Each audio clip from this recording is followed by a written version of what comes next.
Right. Friday Night Live. Bill's old shit. What have you got, Bill? Another 303. Oh, Yeah. is it? Yep. Well, another couple of 303s. These are actually what's called pattern 14 rifles. There's something the British, over a period of years, designed and got it pretty right. The British designed that, did they? Yeah. No one else had no assistance, outside assistance at all? And might have copied a few things here and there off various other makes. The funny thing about it is they'd only just, like in 1907, they'd finalised the pattern of the short Lee Enfield, short magazine Lee Enfield, SMLE, and to the pattern that they produced then for the next nearly 50 years on and on. But when they think back to when they got a bit of a flogging in South Africa by the 7mm bore rifles, Mausers, in 1910 the Small Arms Committee looked into the designing and getting built another rifle in 7mm, funnily enough, and typical Brits, What 7mm were they called it the 276. 276 what? I don't know what it was called. It was a rimless case. It was their own design. Because they'd already done the 280 Ross, hadn't they? No, the Canadians did that. Oh, that was later, or? It would have been around about the same time, probably. Oh, okay. I'm not sure. I'm not up to scratch on the Ross rifle. But yeah, they experimented with a few case designs, and they ended up with a design that was shooting 180 grain 7mm bullet at 2,700 feet per second. But they suffered a lot in the experimental stage with very high pressures to get that velocity with a 180 grain bullet. Because they didn't have the powders, did they? No, they were The powders that they were using were too quick. Well, they used cordite still. Yeah. When they made the 276. Yeah. So And it was probably fucking barrels. It was high pressure, and they had trouble with accuracy as well. And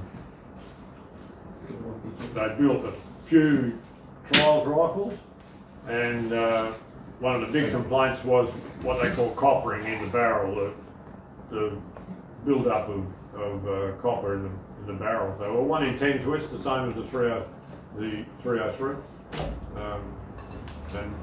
And they suffered a lot. Anyway, they mucked around from, by the time they got a heap of design features nutted out, and then made a few experimental rifles in 1913, they decided to build 1,000 rifles and farm them out to different units to give them these, or? Yeah, a pattern like this, or yeah, the stock looked like that. This is an American made one.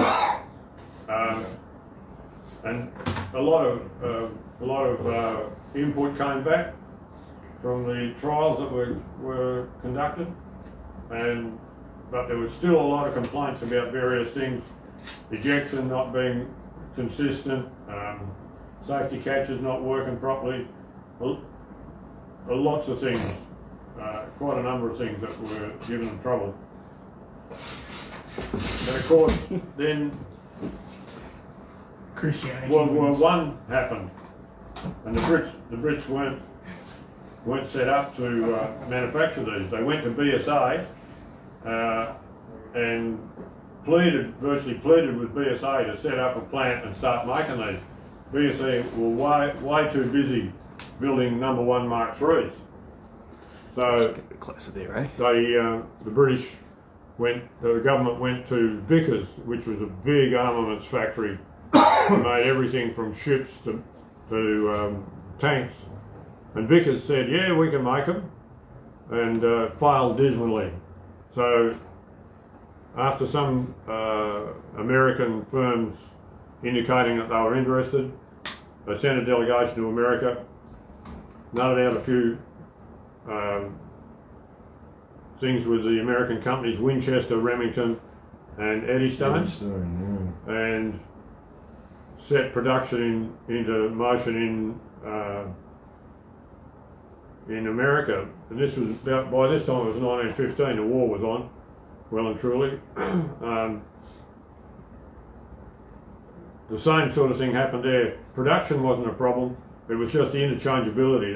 The Brits wanted the interchangeability between the three factories, and it never really occurred. The Winchester rifle, which I think is this one, yes, Winchester never really got every piece, every part of them manufactured that would interchange with a Remington or an Eddystone. But they did very well. They churned out hundreds of thousands of those things. In 303? In 303, that's right. The British had decided against, it was too much trouble to go ahead with the 276 because the SMLE wasn't going to be able to handle it. So they carried on making SMLE in 303 by Enfield and BSA and a few other smaller factories.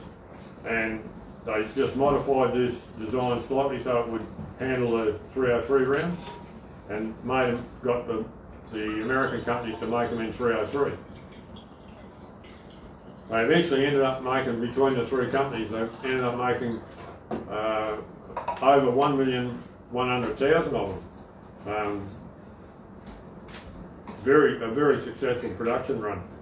The British had what they call an inspectorate in America, who inspected all the rifles when they were made, and the companies delivered them, and then they would ship them to England for distribution. Although 100,000 of them apparently were shipped direct to India, but I haven't seen any indication in literature where they were issued in India and used. I've never seen any photographs of Indian troops using them, but that's not to say that they didn't. But these were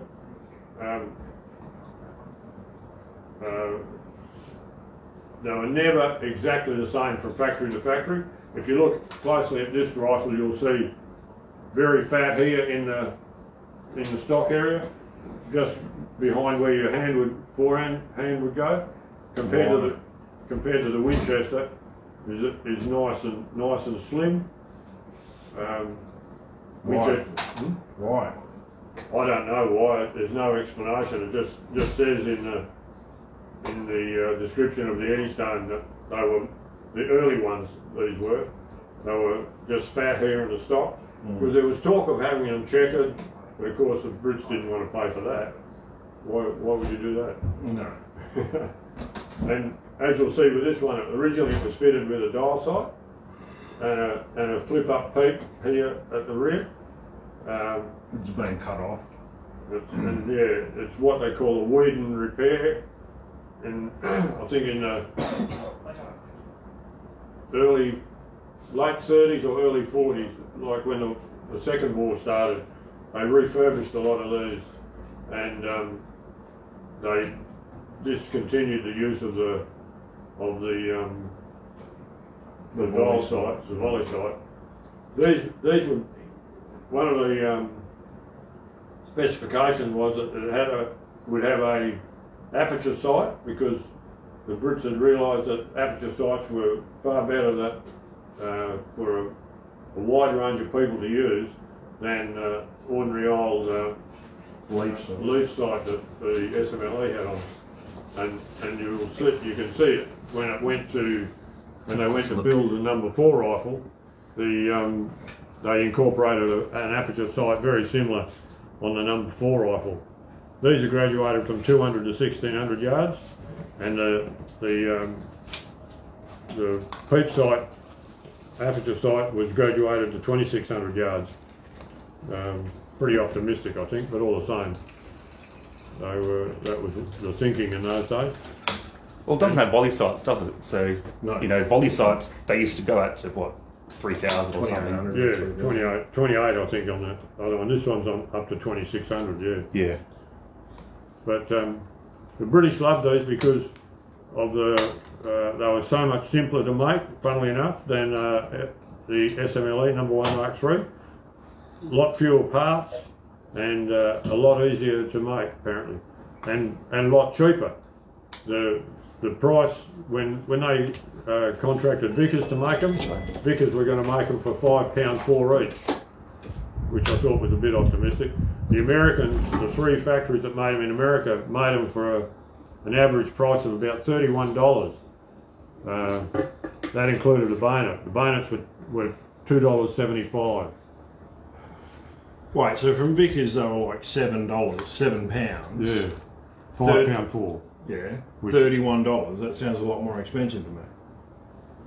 Probably not at the time when the exchange rate. I'm not sure. But what was a threat like a Lee Enfield to make? I can't remember. No, I don't remember. Would it? They weren't. They were pretty expensive relatively.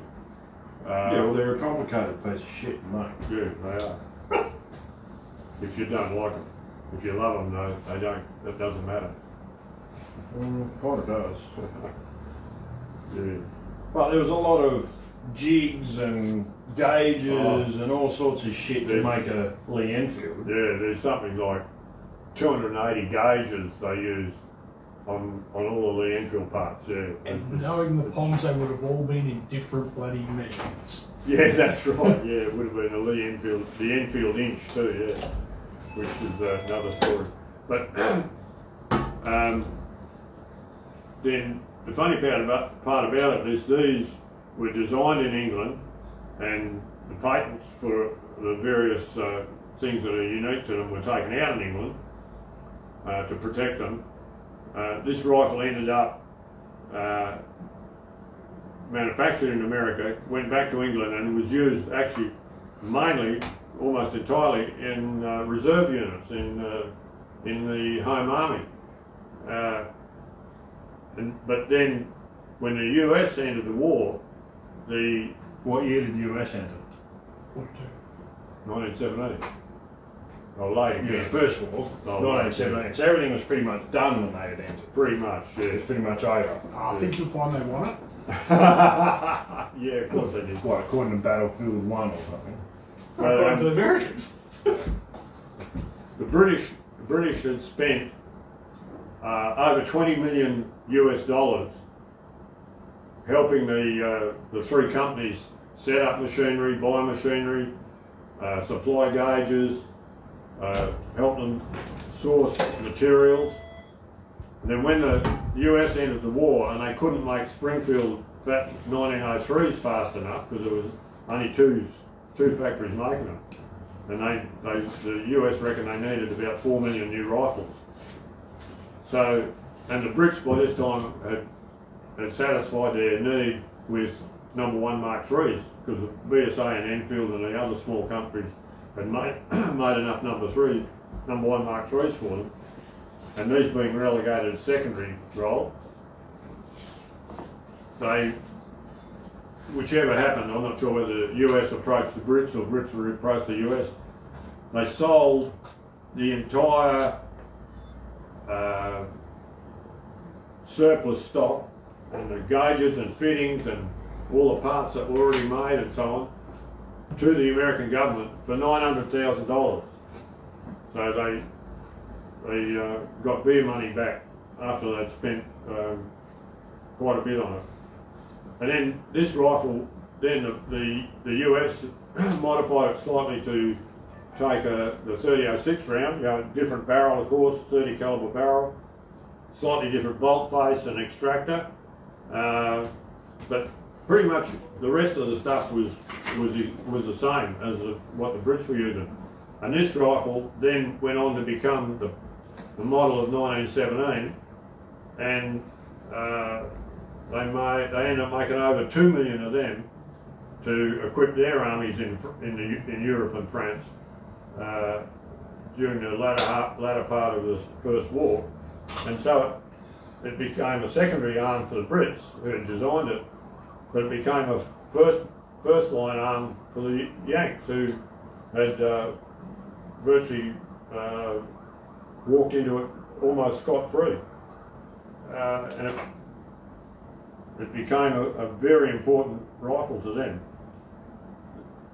Do you want to hold it up and give us a profile look at that action?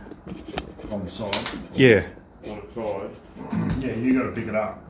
So you can... Because dark rifle, dark barrel, it's a bit hard to see, but you just got the light there. It's a very distinctive rifle, that one. So what's interesting about that one, Bill?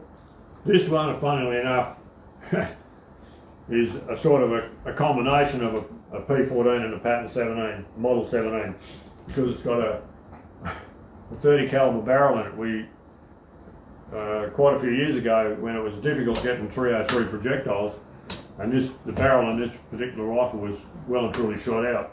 That barrel is very good. We decided that we would, and we had the right reamer and everything, we decided we would turn this into a 30308. So it's a 303 case, but we shoot 308 projectiles through it. And there's a multitude of different projectiles you can buy in 30 cal. So it's sort of a half breed pattern 14, model 17, sort of. Yeah. Sort of. Got to shoot it a bit more, right? Yeah. I don't think I've actually shot that. You might have shot it, but I haven't shot that. Have you? I might have shot it once, I think. Yeah. But it's quite handy. We've done a couple of rifles for people like that. 30 caliber barrel with a 308 case, a 303 case. So it just looks like a 303, but shoots 308 projectiles. Mag cap is 5, I think, Bruce, isn't it? Yes. Yeah, 5 as opposed to the 10 of the SMLE. Yeah, that's right.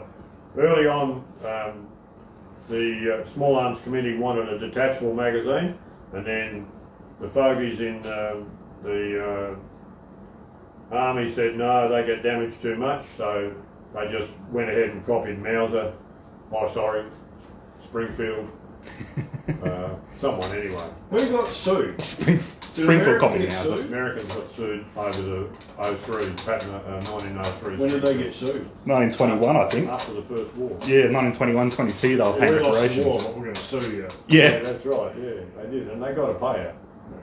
But typical, there was two guys in the Enfield factory who designed different pieces of this rifle in the early parts when they were experimenting with the 276, and they were encouraged to take out patents, and the idea was to prevent other countries pirating the ideas and the design. And then at the end of the war, they were offered a payment for their patents, and some negotiations took part, and as you can imagine, the British government, they offered one of the guys who patented something £250 and the other guy £200, with a note saying that if they didn't agree to that, negotiations were finished and the government was just going to walk away from it. So, take this or leave it, And then, but at the end of the war, the actual American government paid the two guys a very nominal amount, and then backed away from it and said, oh no, we bought the factory, all the fittings, all the machinery and everything, so we bought it lock, stock and barrel, so therefore we don't owe you anything. So the two guys that actually did most of the design work on it got a big thank you, and that was about it. Got screwed, in other words. Yeah. But that wasn't unusual in the arms design community, was it? Yeah, it's So we've had a bit of a interesting question come through on this one, Bill. yeah.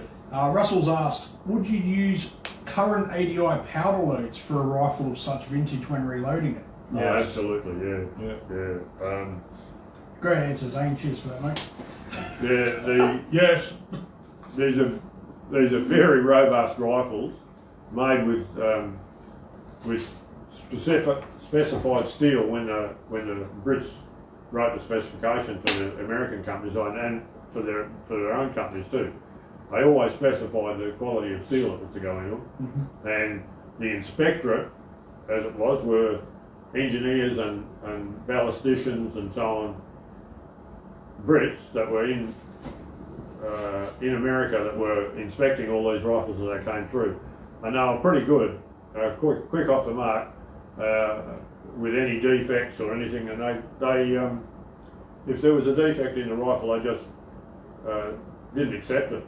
So the company never got paid for it, you know. Yeah, right. So, and these are more than strong enough. After the Second World War, these actually were one of these. The Winchester models were made as up into sniper rifles, and became very effective. And after the war, this action was very popular in converting to 375 H&H and Trent, all manner of big calibers. Yeah, they're very strong. They used to cut what they call the ears off, get rid of that sight.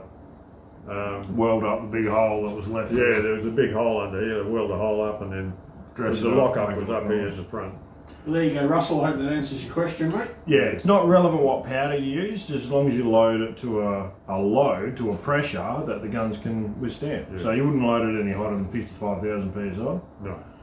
The 3006 was a 55,000 PSI round, which is what a lot of rounds are still today, you know. It's only the real modern stuff that people are trying to hop up. Yeah, 62.5 and that sort of shit. Yeah. But no, unless it's a black powder shotgun or something like that, unless it's made to shoot black powder, which is relatively slow burning and develops a lot less pressure, it's fine to use smokeless powder.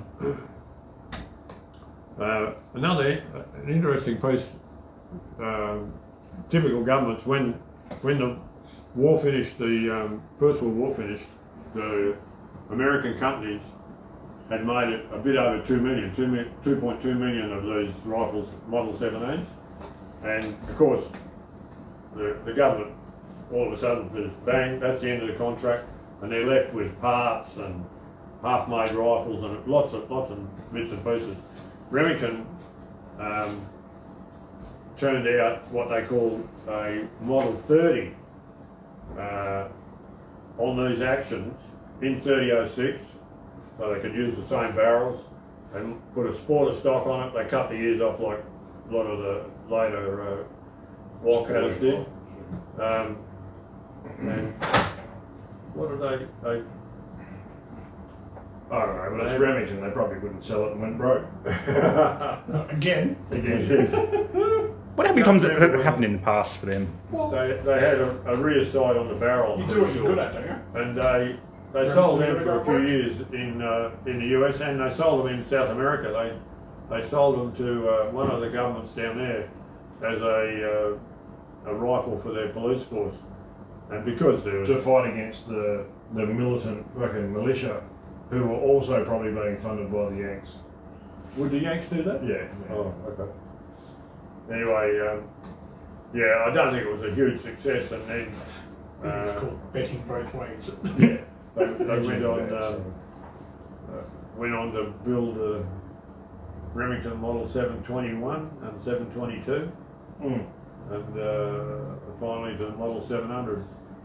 As we all know, any Remington with 3 numbers in its name, always quality. Is it? So the Model 70 Winchester's not? No, that's not a Remington. No, Remington. No, the Model 7s are alright. Yeah, but they didn't have 3 numbers in their name. Yeah, it's just a short 700. Cool, thanks Bill. Righto. Do you want to answer Macropod's question? Thanks for showing us some more old shit. More old shit? It's all good old shit. Well, we could always answer that. So, Bill, because you know how you're a master of all things old. Macropod wants to know Why do the old rifles all seem to have long wooden stocks that go on top and bottom? Is it to make them more robust? Surely it affects the accuracy and makes them heavy to carry. Yeah, all of that. But if you've fired, say, 20 rounds out of one of these, you wouldn't want to put your hand on the barrel if there was no wood on it. The good thing about wood is it doesn't transmit heat very well. So these were quite safe to pick up after you've fired a heap of rounds at them. And in the case of the number 1 Mark III, the wood is actually to strengthen the forend area up so that they can fit a bayonet to them. Well, funny you should mention that, because Matty Lloyd's come to the rescue and said it's also to provide strength when fighting with a bayonet. That's right, yeah.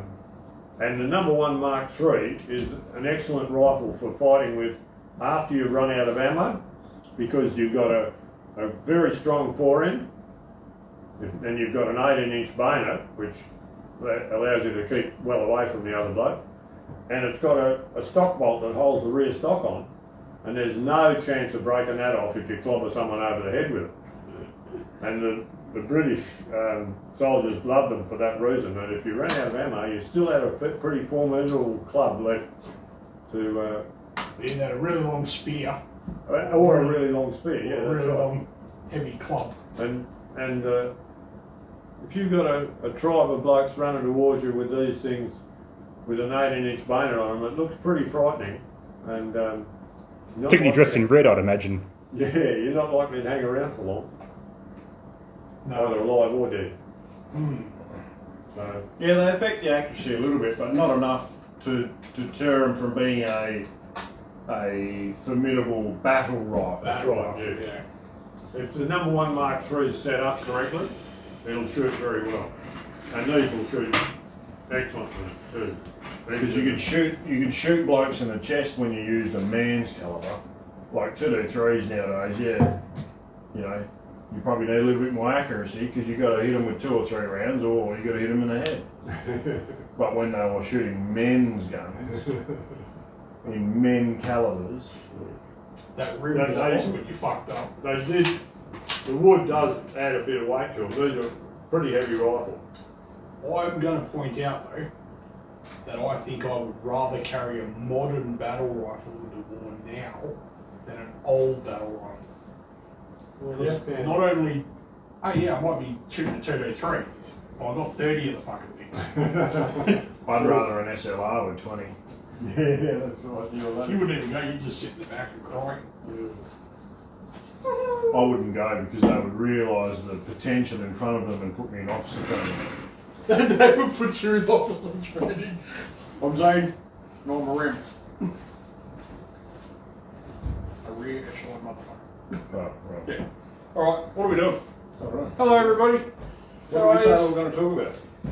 You're going to talk about Swift projectiles. Oh, we're going to talk about some Swift. Swift, So NIOA has got Swift. which is I don't know who had it before. ray trade. Ray Trade had it before. Yeah. Now it's with Swift. Yeah. So Now it's with NIOA. no, yeah. Because NIOA, so one of the announcements that we got with NIOA is that their LRP series are discontinued. Highly disappointed by that. Yeah, one of the biggest best- lines that they do. We've got a couple left on the shelf, and then when they're gone, they're gone. So I don't know why they did it, but they've discontinued Leupold LRP. But I wonder if it's got mainly like something to do with, the current COVID situation, or maybe they're struggling to make enough, so they're going to concentrate on, maybe bigger scopes. something along the the lines stuff of that like they sell more of. Because V5, they sell more like X5 3.5 to 10s is their biggest seller in the US for like deer and that sort of stuff. Yeah, right. 2.5 to 8s and 3.5 to 10s. So maybe they're going to concentrate on them. I don't know. But but anyway, NIOA's now got Swift. So if you didn't know that when Remington went broke, the company broke up. I don't think Swift was something to do with that. But Remington Ammo went to Vista Outdoors. NIOA Australia is the distributor for Vista, and so they're getting Remington Ammo. And Vista Outdoors is a huge conglomerate. Conglomerate, yeah. That's right. Yeah.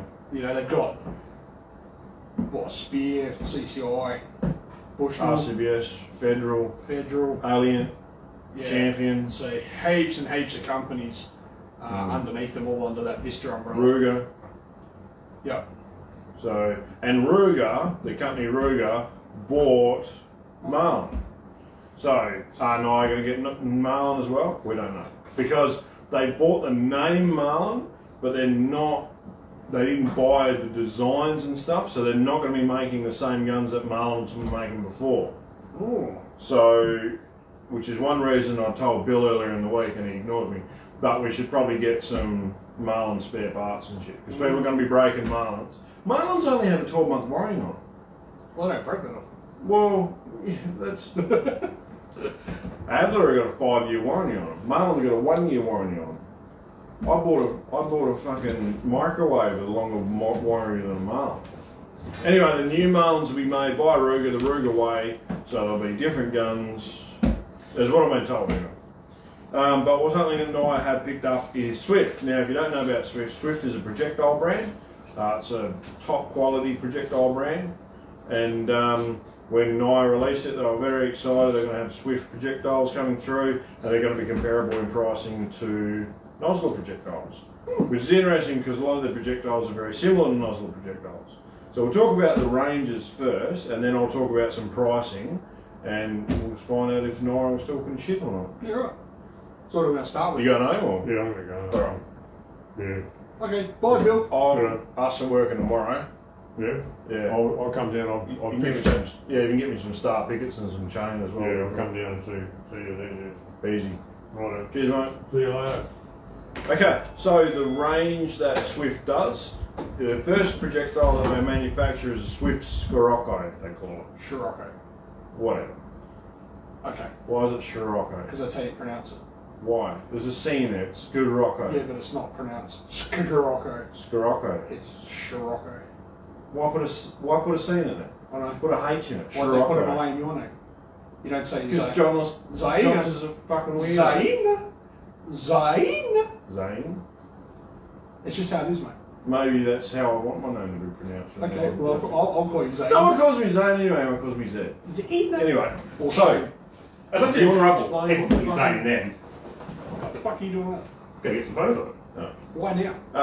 so the Swift Scirocco. Scirocco. So, alright, how's it designed? It's a medium game projectile, so it's got a plastic tip, and you can see from the outside of the projectile that it has a secant ogive. And what does that mean? I've explained it before, fuck you.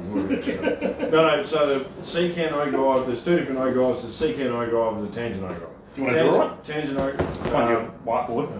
Yeah. Tangent ogive is like Noslers and Sierras.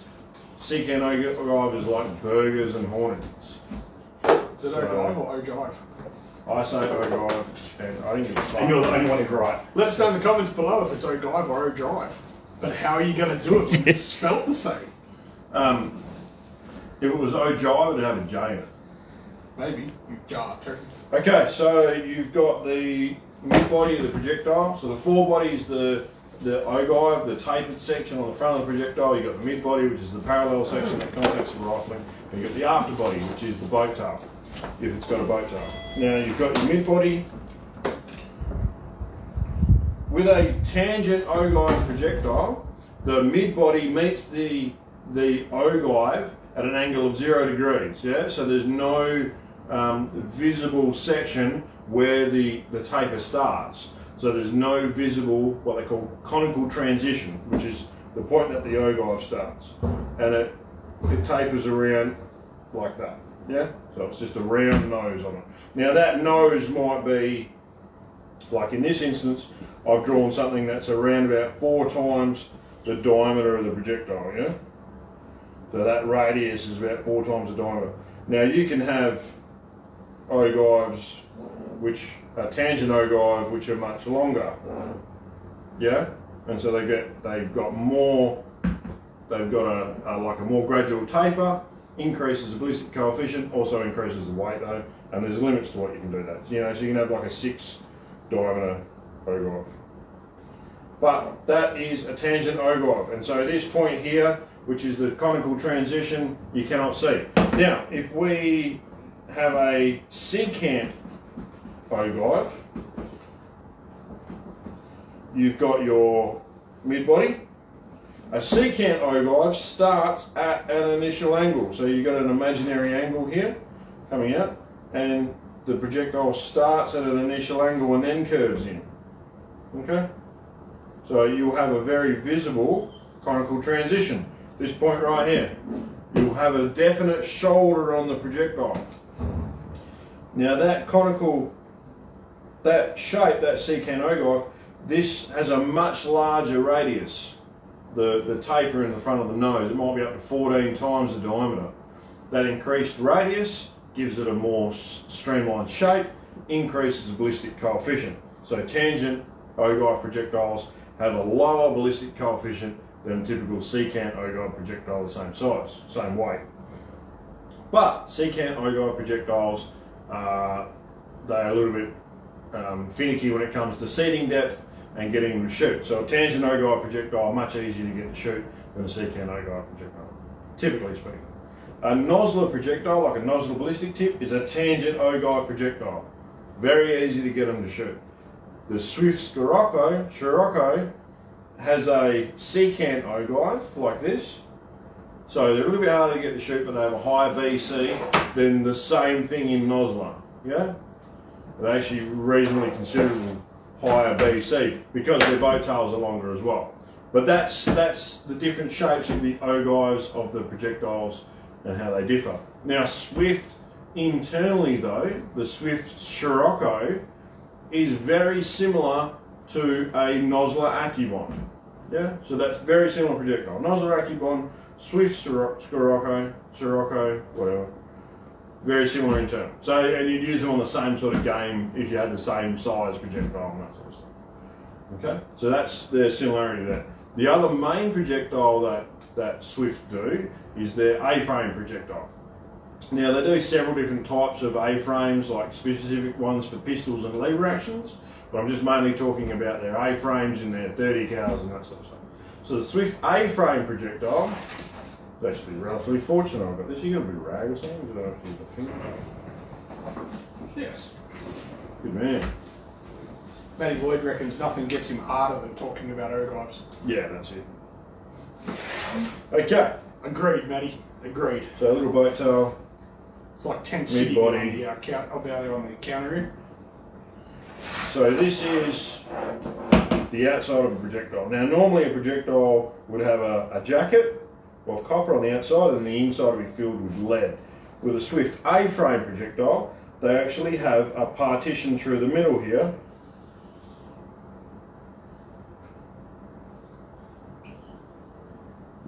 Like that. This is lead here, this is lead here, this is copper through the middle. The reason they do that is because when you hit something, the mouth of the projectile opens up and it starts to mushroom and you get these petals forming, coming back like that. You have this mushrooming effect and that does a lot more damage. But if you hit a piece of bone or something like that, you'll actually shear those petals, because this is all lead now on the nose, you'll shear all that crap off. If you have an ordinary projectile, you lose all your weight and you lose all your copper and your core separate and you lose your penetration and that sort of stuff. With an A-frame projectile like this, you've got this partition of copper through the middle, which means the back end of the projectile works like a full metal jacket and it will just keep charging through, doing a lot more damage. So it's for big game and that sort of stuff. Like a hammer. Yeah, exactly. So that way you got the best of both worlds. You've got a nice expanding projectile, but if you're getting the shit, the back end still works like a full metal jacket. Now, what's that similar to? Well, it's very similar to the Nosler Petition. So the Nosler Petition is a very similar looking projectile, but there is a big difference. I'm starting to draw a Nosler Petition. You can see the partition in the A-frame is up here. In a Nosler Petition, the partition's down here. And I'm exaggerating, but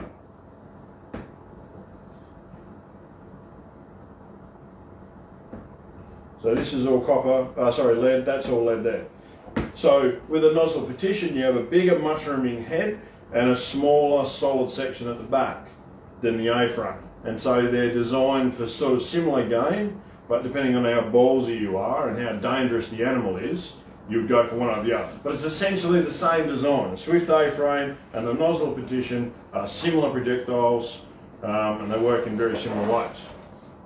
So the main difference between the two is being that the Swift Scirocco has a higher BC than the Nosler. So similar projectiles. NIOA claims that they're similar price points as well. So let's have a look at the pricing. Have you got pricing there in front of you? Oh, I'm trying to figure out what he's written, but I don't know what he's written.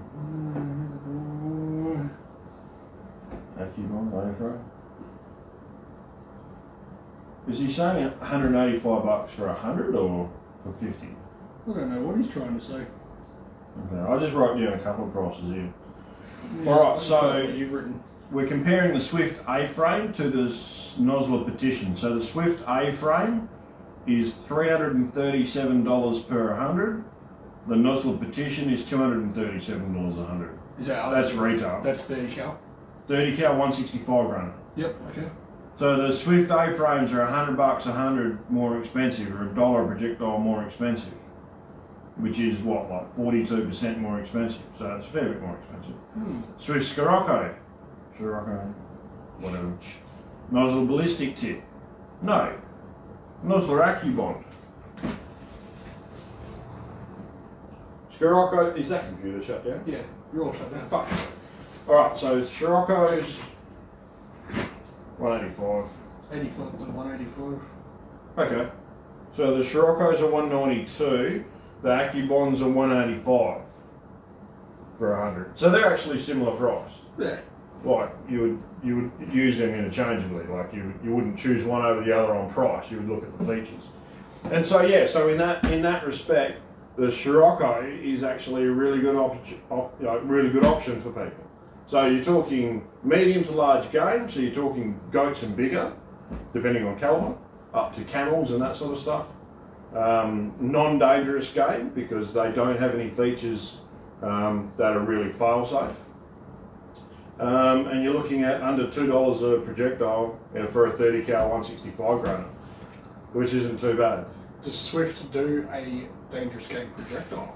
They do a well, the A-frame is something that you would use on dangerous game, but if you're really in the shit, then you need a solid, and Yeah. Swift do a solid. Yeah, and they call it the breakaway? I don't know, you're telling the story. Yeah, they do the breakaway.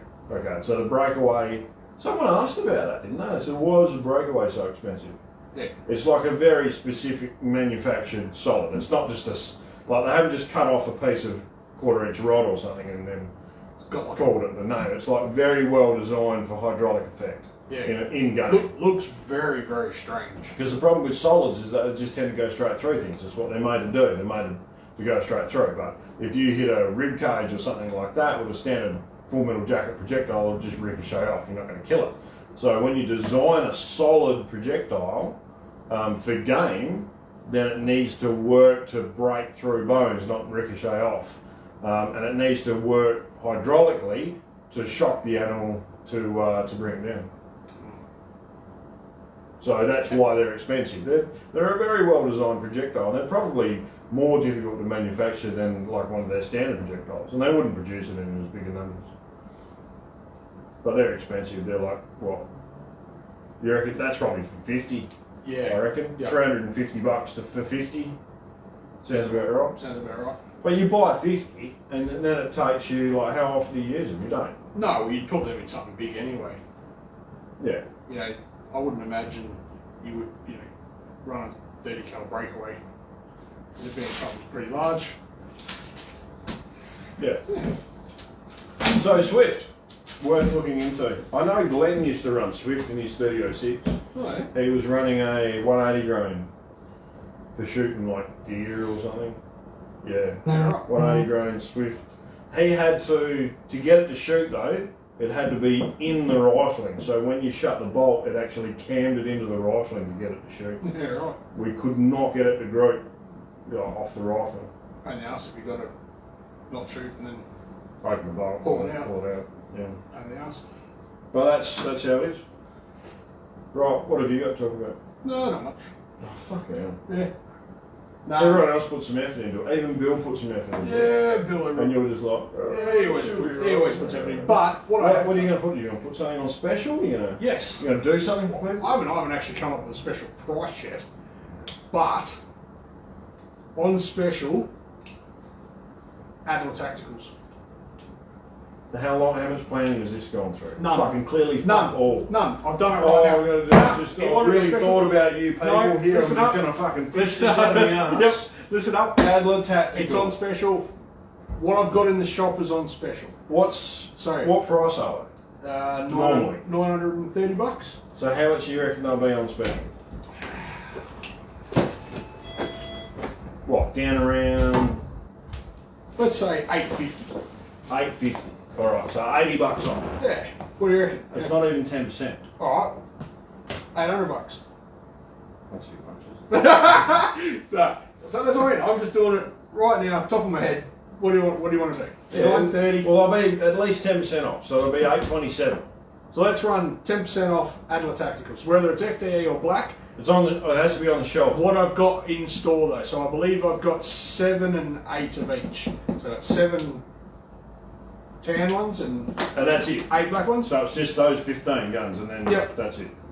Do you want me We'll to, do them at that special price. do you want me to get it out? No, No? that means you have to unlock it. Everyone knows what No, we'll worry about it next week. Everyone knows what Everyone Adler Tacticals. everyone that's watching on Friday Night Live gets first crack, Yeah, that's it. and then everyone else finds about it next week if we've got any left. If we've got any left. So, if you want one, get in. Hit me up tomorrow. It's yours. But you got to say that you've seen it here first. Yeah, you got to say. Yeah, you got to say that you've seen it on Friday Night Live.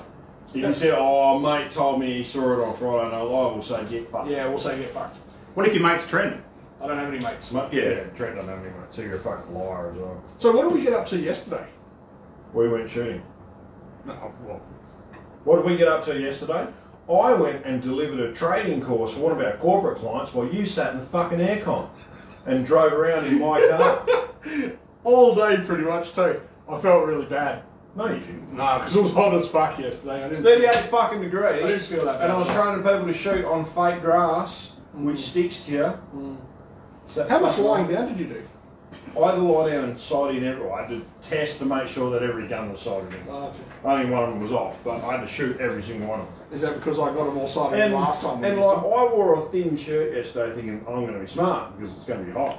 And the guys that we were out there with all had longs on, and they were fine. Yeah. Yeah.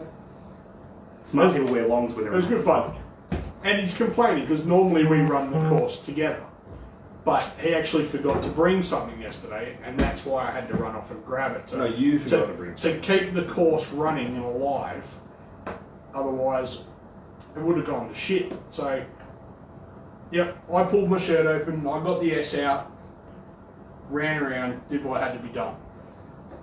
And to his credit, S. yeah, Superman. And to your credit, you did well, mate. That's not what the S on the fucking shirt's for, though, is it? Yeah.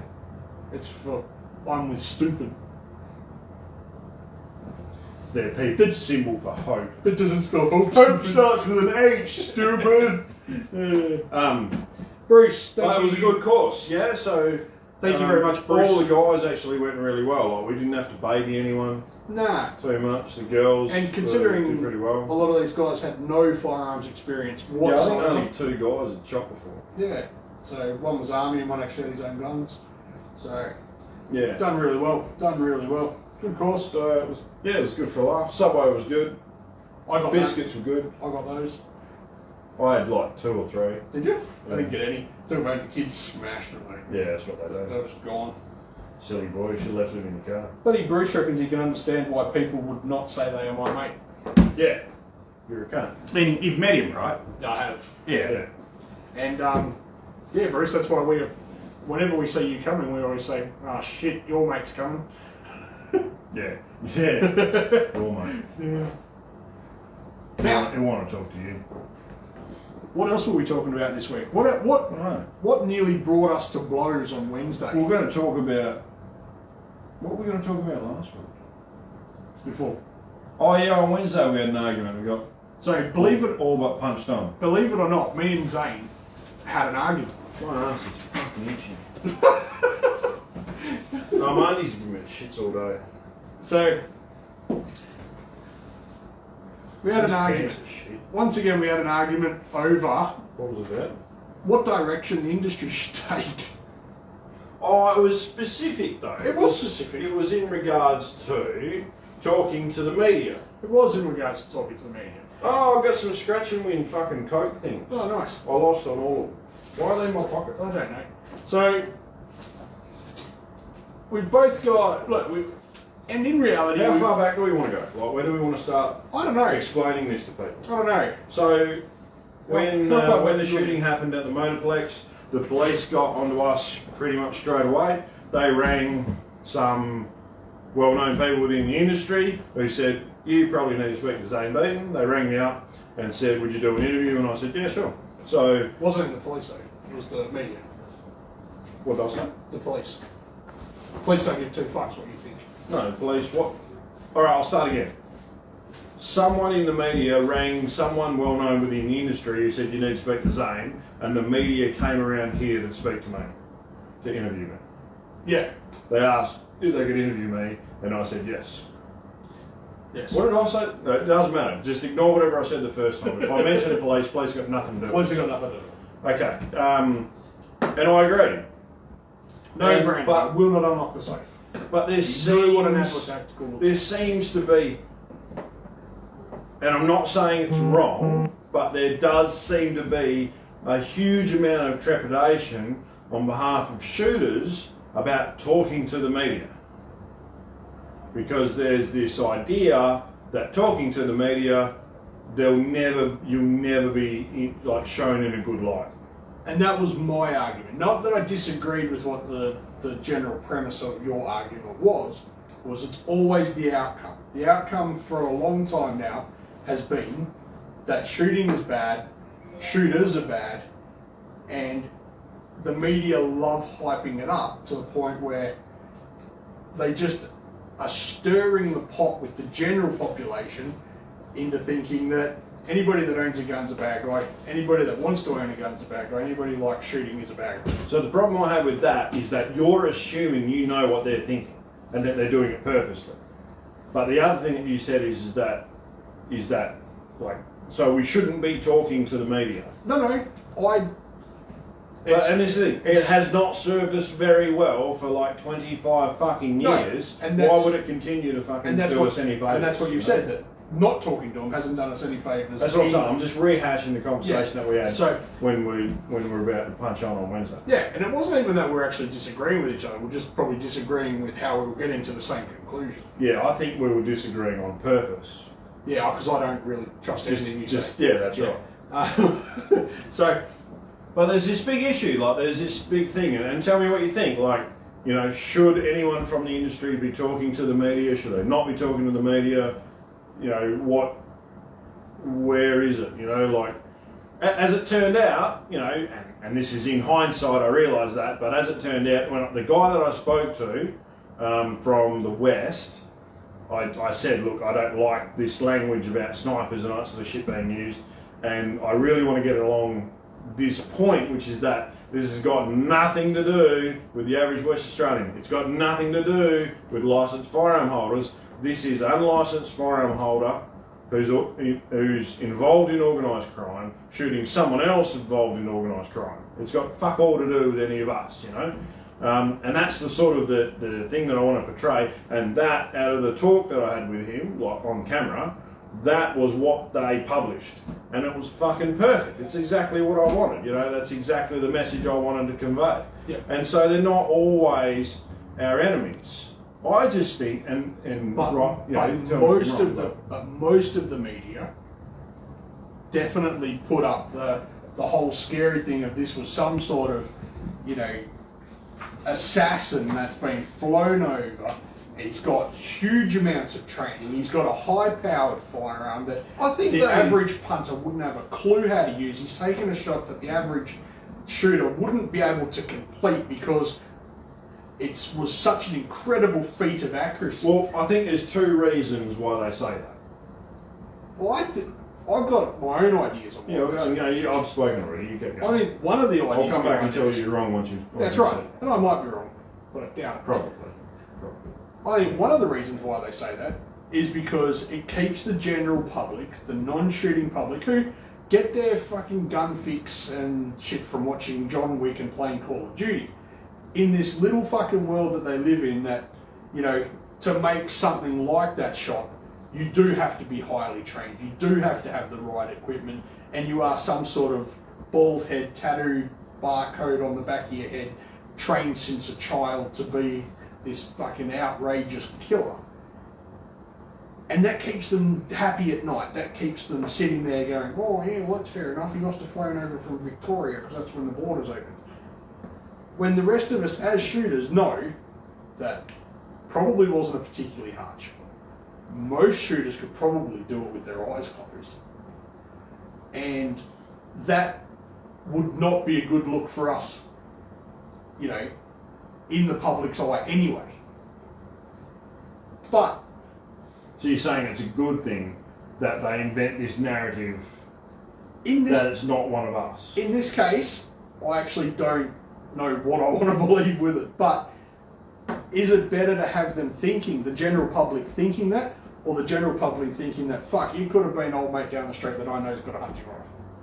No, well, I mean, this is the thing. It doesn't have to be one or the other. We're not dealing in absolutes here, Sith Lord. It's fucking... It's like, you know, yes, it could have been me and it could have been you, but it wasn't me and it wasn't you, and it wasn't the guy down the street from you, because the guy down from the street from you isn't mixed up in organised crime. Well, maybe he is, but the point is he wouldn't take a shot at you anyway because you're not in organised crime. You know, like there's motive associated with this as well. So, but I think that the reason these things get to print is for two reasons. One, what do we actually know? Nothing. We know absolutely fuck all. We don't know what round was used, maybe the police do, but we haven't been told. Yeah. We don't know exactly how far he was shot from, maybe the police do, they haven't told us. No. You know, we don't know, no one knows who actually shot him. It could have been anyone. Yeah. It could have been anyone from any number of fucking backgrounds. So there is a huge vacuum of no information. But what- and so what do they fill it up with? Yeah, but why doesn't the media then sit there and say, fuck, the police don't The know. media's never going to say, you know what, The we police know don't fuck know. all. But last night I watched a really cool movie called fucking Point Break that had a bunch of surfers that robbed banks. So I was probably one of them. Like, I haven't what? actually seen that movie. Haven't you? Good movie. Is that with Keanu Reeves Yeah, it as is. well? Yeah. Fuck, you got a hard on for Keanu Reeves. Oh, I don't mind him. John Wick and Point Break. And I don't mind him.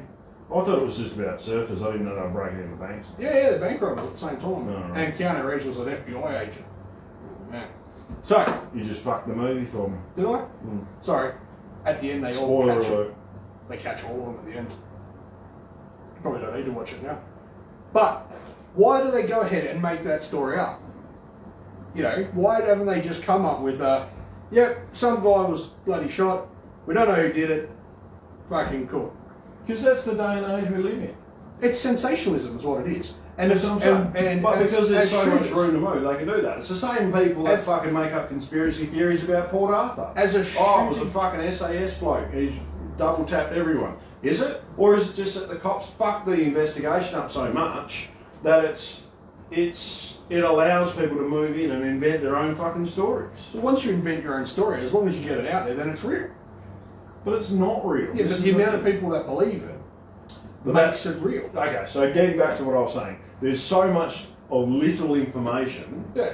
that the media can make up whatever they want. The other issue is that most people within society, vast majority of people, other than the 82,000 people who've licensed firearm holders, most of the people in the industry, including the media, are so naive when it comes to firearms. They have absolutely no fucking idea. No, none. And so, and that's the major, like, they're the two major issues for me as to why these things end up the way they are. Like, people invent these fucking narratives and these ideas and sensationalise these whole things. I mean, they're the two issues for me. Yeah. Do you disagree with me? No. Right, so how do we tackle those two issues? We get someone who knows what they're fucking talking about in front of the fucking media. to say, no, this is what, like, Yeah, but what we it need to didn't do- need to be an SAS person. But we need to get the media to actually portray what you're saying without editing it, to take it out of context. Well, if I don't say anything, they're going to do that anyway. Well, they're just making shit up regardless. But if they come along, if you sit there and you take something out of context, like, you know, just before you said, I could have shot him, fucking clip, fucking done, Zaine beaten shot him. You know, they haven't taken the rest of your paragraph there that says, and he could have shot him, and he could have shot him. But this is the thing, You know, is, and that's what the is media again, you're does. sensationalising him, sensationalising me. Yeah, but the problem is that that's what the media does. Well, that's not always what the media does. They could have done that with the first conversation that we had with them, and they didn't. They could have, but they were actually here for a lot longer than what was shown on TV. Absolutely, there was And a lot that was cut. and but they they could got the have crux added- of my argument, and they published it. So I'm not going to treat this guy from the West, who's done the right by me before, like every other media person that's existed in the last 20 years who's always fucked us. All I'm hoping is that he doesn't fuck us. Well, I can only give him the opportunity. And I'm glad you are. You know what I'm saying? Like, I don't want to treat him like he's just an avatar for everyone in his industry, just like I don't want him to treat me like an avatar of everyone in my industry.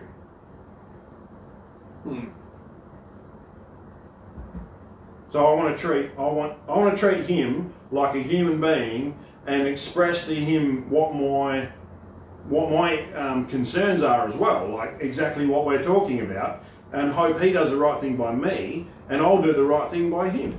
So I'm willing to make that leap of faith, that trust. So what we're doing is, right, so two different ways, and we've obviously been on this one for a while, where it's better to treat everyone like a fuckhead and not let them prove that they are a fuckhead. Well, I didn't do that with you. You don't have a fucking job otherwise. You know, you're lucky I don't think like that. Because what I did is I assumed that you weren't a fuckhead, and then you proved that you were a fuckhead, and now I can't get rid of you. The problem is that you just keep promoting me now. Yeah, that's it. Promote you out of the fucking business. Eventually, Make you a director. Now fuck off. Eventually, I'm just going to be like Johnless. Yeah, I get to come in once a week and it'll be me. And just abuse people. Just abuse people until they haven't done the dishes and shit. Do I tell the story about what she did to me last week? No, you do not.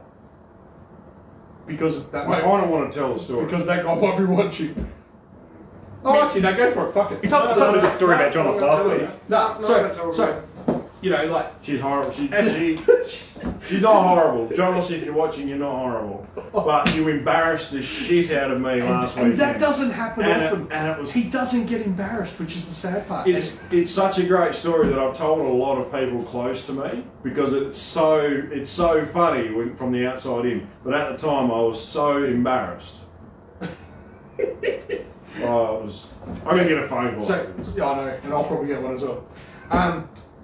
So Zaine's going to take the path of, let's find out what this guy's about first, and then if he treats us like a fuckhead later, then he is a fuckhead.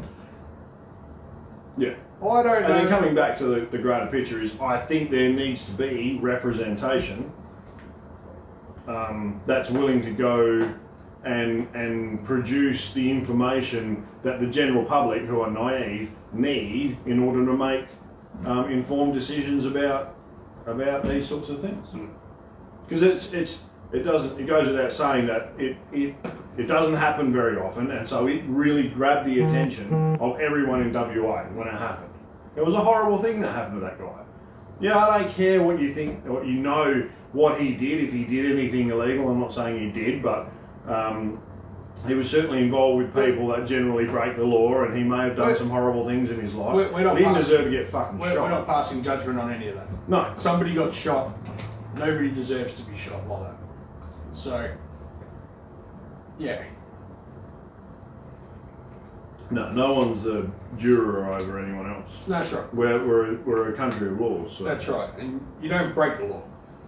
So, you know, I'm not, no. But it captured a lot of people's attention, and I think most people need to know the correct information. Yeah. I don't know what you guys Yeah, think. if you guys like, definitely add your own comments down below. You know, let us know. But we actually had a very in-depth conversation about it. It went for probably longer than we anticipated when we were doing it. And at the time we said, this is something we should probably have on Friday Night Live. Yeah. And just to see what your take is on it, you know, at the beginning... In the beginning. You know, last year when old mate had to go at me for wearing my vest in the servo. In the beginning. You know, Yeah. we put up there. So it's not getting any better as shooters. You know, it's not something I don't know why I've never done it, because I've been wearing my uniform for like 20 years. I've never had someone say anything to me. People don't often say anything to people that they think's got Down syndrome. That's right. Yeah, so that's. I didn't have any water. Well, I wasn't wearing my water wings at the time, really. Leaking windows, ripping rags. So yeah, so it's one of those things. It's a free thing, but it's out there. Yeah. I mean, definitely put on the comments below as well whether you've ever been sort of hit up like that for a sport that you love, you know, by somebody that's naive enough to think that it's either dangerous or silly. You know, it's out there and it's not getting any better. I mean, I think also the fact that we're very Americanized with our media makes it a bit hard as well. You know, I think the only media that gets, like, as far as firearms go, the overwhelming amount of media is out of the US, and it's always negative. It's always negative. I mean, it'd be really nice to see the media do some positive pieces on, you know, shooting clubs, shooting ranges, stuff like that. Like maybe a red flag on red card event. Yeah. You know, and not just the ABC and SBS. You know, like a proper mainstream Channel 7, Channel 9, Channel 10, somebody like that would actually get out there and say, hey, look at these guys. You know, there's huge YouTube channels. You know, like the Meat Eater, Demolition Ranch, all those guys. These, you know, that show the fun involved in all the stuff that does, or that makes our sport tick. Well, the crap thing is that YouTube itself is really censoring shooting. Ross has gone home and then watched us to sit and watch us on his couch. Yeah. He could be joining in right now. It's his birthday. He's probably about 4 tequilas in now. So tequilas. I don't know. I thought he drank cruises. He might have drink. Probably does drink. Nah, it's Tia Maria and milk. Cadbury Kid. Yeah, bit of Bailey's. Class enough. Just a little bit of Bailey's. For those of you that didn't catch earlier, it is Ross's birthday today. He turned a sprightly 22, which is amazing for me because he looks 42. Actually looks like Zaine's twin brother, if you ask me. Well, actually, we had someone come in a couple of weeks ago, didn't we? Yeah. He thought he was Zaine. Thought he was Zaine. You know, you look. Cuba says that Point Break will be in cinemas next year in WA, so I'll be able to go watch it there. Oh, thanks, Cubus. You're a legend. How much for the couch? Is it 2-seater or 3-seater? Was a 3-seater, it's down to a 2-seater. Well, it depends on how fat the people are sitting on it, really. Why doesn't the firearms industry start campaigning or educating, informing non-shooters? It's a good point, Kim. Basically, because they don't care. Yeah, like if you're not in shooting, you don't care about shooting. Generally speaking, they're not going to listen. Unless something bad happens, and then you care a great deal enough to tell people that do shoot that they're idiots. Read the comments, Trent, about couches and shit. Oh, okay. Is there heaps, is it? Yeah. What is it about couches? You telling me there's something about in America or something? Yeah, no, it was that fucking yank that started it all those months ago. Yeah, like it was like in August or something. I'm here to see the couch for sale, and it just started from there, and it's actually quite a funny running joke. So. Pete reckons we should fire 50 through the fucking roof. Despot. People. Yeah. So that was one of our epic Wednesday arguments that we normally have. We try and leave them for Wednesdays, so that by the weekend when we have to work together, we're not really to stab each other.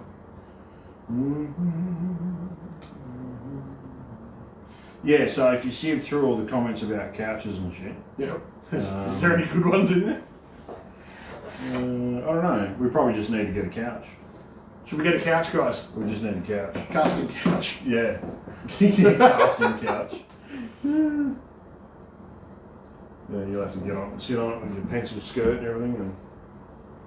But yeah, let us know about the media and whatnot and what your opinion is. And It's a very partisan. Oh. It's a very partisan thing, though. It's a very There's a lot of fucking thumbs up for a casting couch. yeah. Yous are all sickos. It's a real partisan issue. It's either nah, fuck them, which is a majority of people, and then there's like the other sort of. Like, there's a lot of people that are just like nah, fuck them. Yeah. The and I can see your reasoning behind that, but it doesn't. It's not constructive, in my opinion.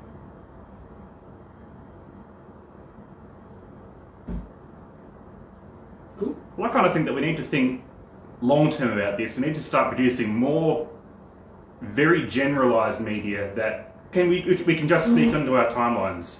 You know, hey, I shot 3 foxes out in this red card event, or hey, I scored 90 out of 100 on the range this weekend. Well, the problem is though, is Facebook. I mean, Facebook was getting on and deleting our bloody ads for our long range and marksman's course. Yeah, they do that a bit. That's it. But Yeah, they've been deleting all my posts on my Facebook page, all my gun posts. All I'm left with now is dick pics. I suppose I could do some dick pics with a gun in there, or a bullet, just sneak it in there. Problem is they're all rimfire pics. There's no VPFs in those dick pics. Do we need to make butt plugs with like a 50 BMG case on the back of it, so when you spread your legs and shit, I'm sure people would buy them. You got a nice 50 BMG fucking sphincter. I'm sure people would buy them if we made them. But we might have to sell them online because I might not want to come That's in. on our RedTube account though, not our YouTube. Brad Barnett asked, how about a special guest who may be going to the Olympic Games? Like who? What? Like who, Brad? Like Rapicoli or? Brad, who? I could ring Rapicoli up. I haven't seen him in 15 years, but Like, I actually like that idea as well. I We're could going to be ring representing Rapicoli our up. country. We'll have a Zoom meeting with him. He's in lockdown in Brisbane or something at the moment, in training. No. I saw on his thing. Not only do Facebook hate things about shooting, but so does YouTube. You have a look at any of the YouTube channels that have got shooting in it. Anytime they put up a video that is showing people how to either fix guns, put guns in chassis, anything that shows anything that's other than actual shooting is demonetized. How to manufacture ammunition, so it's sort of how to load. Anything that also has a web link to a shop. So we can't have our shop website. Yeah. Thankfully, we have our precision shooting website, precisiononly.com, which doesn't sell guns, which And gets then we just passed have a out. big link on the front of that. Yeah. Well, yeah, we do. There are links all over it. But yeah, people are always going to find ways around it, but it doesn't help. Ron was saying, vote. Oh Shooting yeah, fishes. because the state election is coming up, guys. Is Yep, it's coming up in March or something. Ron, let us know when's it coming. So Shooters, Farmers, Fishers Party, they're probably the ones to go for. That'll actually help us shooters out. Yeah. But it's best also as they important can. to know, and I've said this in previous elections. Hey, It's also important to know not just who your first vote's for, but Who you second? where other your votes are Second going. are going. And so, Because that matters too. because I've done it before, and I've gone and spoken to all the candidates and found out their opinions on stuff and rated them. Because all the mature voters out there always pick the sex party as their second choice. Yeah. But the sex party, if you pick that as if the preference goes to one of the big knobheads. So, yeah. But there's actually an animal activist group out there which is anti-gun, but they're fucking open anti-gun. They're not anti-gun, but they're open in that they're not really supportive. You talk about AJP, Animal Justice. Yeah. That have got the flying pig ad on TV. I don't watch that. Yeah. But they're open about it. Whereas a couple of the other groups, and the independents are sort of a bit more guarded.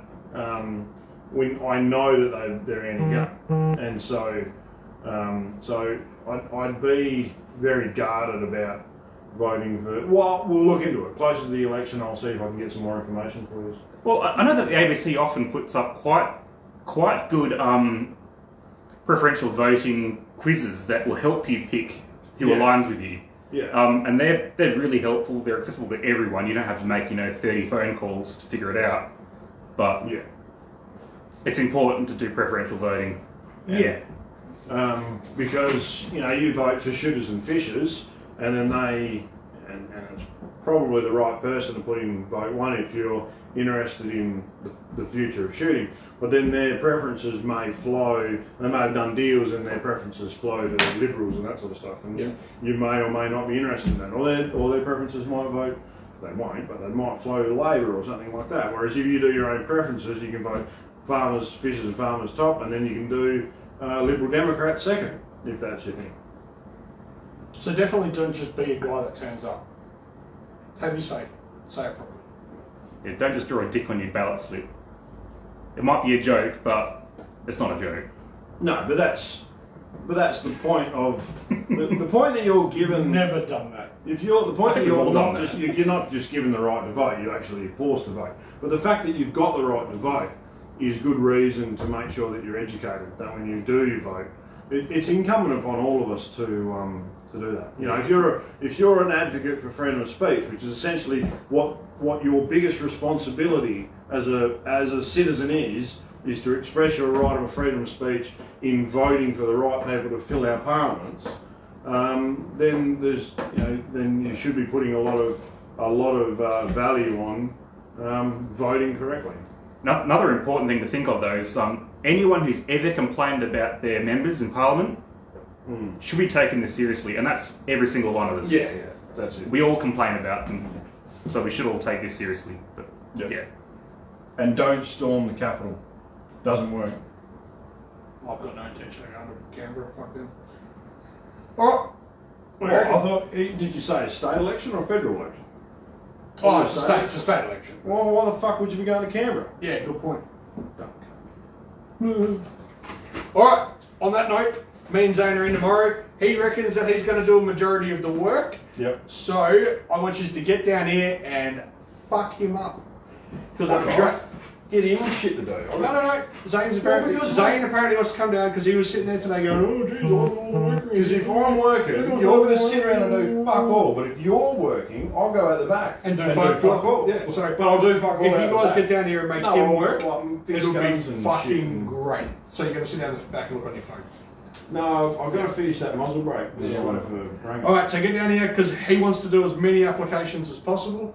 So come on down. Yeah, 15 adlers. We'll see you at 9 till 4 and we'll catch you then. Have Have a good weekend, guys.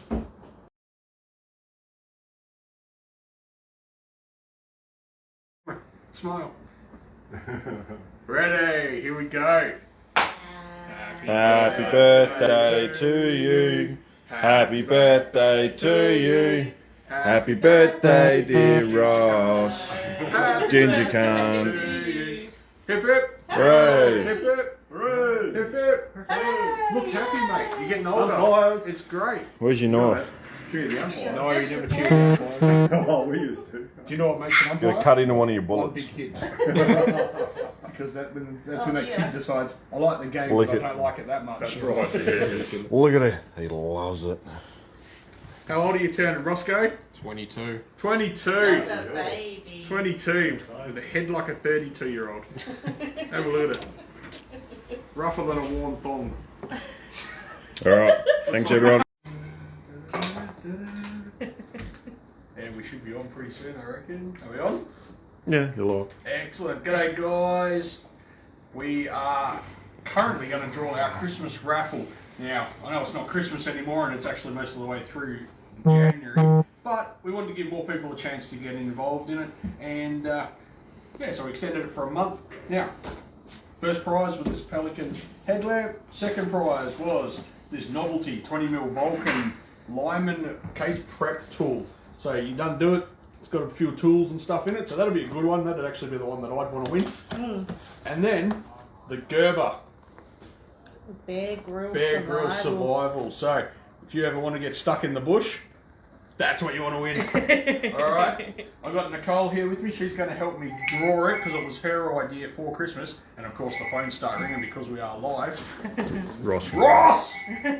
Answer the phone! Alright, so... Slack off because it's his birthday. First winner for the Bear Grylls. Bear Grylls, kit. don't look. Oh, I can't reach that high. Okay. I'm being vertically challenged. Right. So, if we call your name out, we will get in contact with you if you put the details down. Alright, so the winner of the Gerber is Michael West. Michael West, good work, mate. You can go get stuck in the bush, you can eat dead snakes, and there's a shoelace in there and everything, so you'll be laughing. As opposed to eating live snakes. Yeah, we don't eat live You snakes. just pick them up and start eating them, don't you? That's just Well, silly. they bite back. Alright. Second prize, the Lyman Vulcan multi-tool. Oh, not that guy. We'll put him down the bottom. No, I'm just joking. I couldn't see it. Dodgy shit.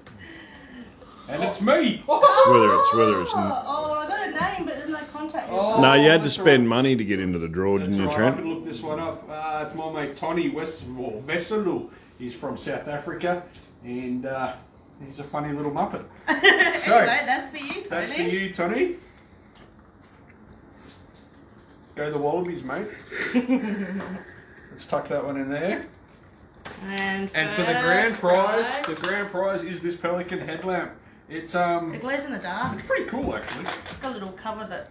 A headlamp that glows in the dark. Yeah, the cover glows in the dark because if you put it down or whatever, Yeah, then you you can can find find it again. Who do we get here? John Williams. John Williams, you are the proud owner of a new headlamp. So good work, guys. Thank you for taking part in our Christmas raffle. We appreciate it. Hang on those bits of paper. Yeah, you got it in there. Yeah, okay. So I know where that's. So I know they are. I'm not going to kick them all over the floor like someone did on live, but remember, we are live tonight, 5:30. Oh, yeah. I think tonight we might be discussing probably something that most of us have probably come across in this industry.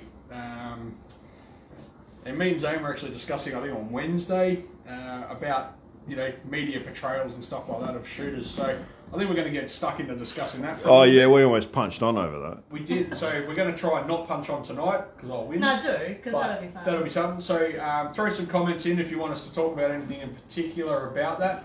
But that's going to be one of our topics. I don't know what else. I think we're going to go through a couple of lever actions and show you the new FDE Adler Tactical. So that's going to be pretty cool. Tune in for that. And yeah, give us a call at the shop if you want anything. Thank you. Oh, and say happy birthday.